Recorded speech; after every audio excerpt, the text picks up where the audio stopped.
તો આગળ સમાચારોમાં વાત કરીએ તો અમરેલીના લાઠીમાં ડીઝલની અછત થતા રોષ જોવા મળી રહ્યો છે। ડીઝલની અછતને લઈને ખેડૂતોની લાંબી કતારો લાગી છે। ખેડૂતો કલાકો સુધી લાઇનમાં ઊભા રહેવા માટે મજબૂર બન્યા છે। ખેડૂતો ટ્રેક્ટર અને ડબ્બા લઈને ડીઝલ પુરાવવા માટે ઉમટી પડ્યા છે। ડીઝલ મર્યાદિત મળતું હોવાને કારણે રોષ પણ જોવા મળી રહ્યો છે। ખેતી અને સિંચાઈમાં ડીઝલ ન મળતા મુશ્કેલી પડી રહી છે। ડીઝલ ન મળતા ભારે મુશ્કેલી સર્જાય છે ખેડૂતોનું કહેવું છે અને ડીઝલનો પૂરતો જથ્થો મળી રહે તેવી માંગ પણ કરી રહ્યા છે।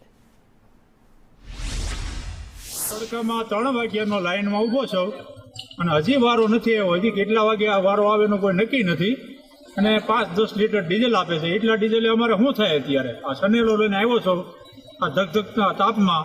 હવે આમાં કેદી આમાં સુધારો આવે એ તો જોવાનું રહ્યું સાહેબ। એ 4 વાગ્યાના લાઈનમાં ઊભા છે, હજી વારો આવ્યો નથી।